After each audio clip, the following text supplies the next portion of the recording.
રીતના તૈયાર કરવામાં આવ્યો છે બંને દેશો વચ્ચે અને શું રહેશે કામગીરી? 11 તારીખથી 11 સપ્ટેમ્બરથી 20 સપ્ટેમ્બર સુધીનો અમારો આખો પ્લાન છે અને એ ઇવેન્ટ આખી થઈ રહી છે. રોડની અંદર વાત કરીએ તો બેસિકલી નેટવર્કિંગ એની અંદર થશે કે જે લોકો સાથે ત્યાંના બિઝનેસમેન છે, ઉદ્યોગપતિઓ છે, એ લોકો સાથે મીટિંગ રહેશે એમની. સરકાર સાથે કઈ રીતે એમઓયુ કે કોઈ કરવામાં આવે છે? સરકાર સાથેની જે વાત કરીએ તો એમઓયુ કરવાના બાકી છે અમારું અહીંયા. એ તો વાઇબ્રન્ટ ગુજરાત એની સાથે ડિસ્કશન ચાલી રહ્યું છે. બિઝનેસમેનને કઈ રીતનો બેનિફિટ રહેશે આમાં? બિઝનેસમેનને સમજો વાત કરીએ તો એનો બિઝનેસ વધારવા માટે તેને જે બીજું બેનિફિટ રહેશે એ વસ્તુનો રહેશે.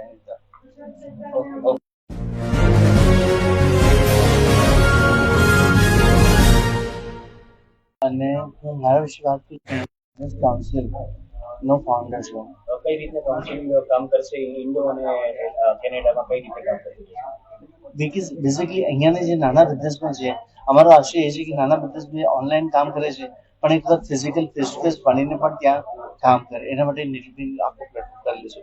આખો રોડ મેપ કઈ રીતના તૈયાર કરવામાં આવ્યો છે બંને દેશો વચ્ચે અને શું રહેશે કામગીરી? 11 તારીખથી 11 સપ્ટેમ્બરથી 20 સપ્ટેમ્બર સુધીનો અમારો આખો પ્લાન છે અને એ ઇવેન્ટ આખી થઈ રહી છે.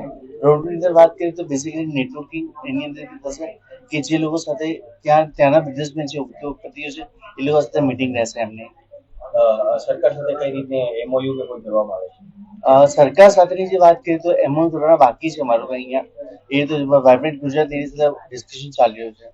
બિઝનેસમેનને કઈ રીતનો બેનિફિટ રહેશે આમાં? બિઝનેસમેનને સમજો વાત કરીએ તો એનો બિઝનેસ વધારવા માટે તેને જે બીજું બેનિફિટ રહેશે એ વસ્તુનો રહેશે.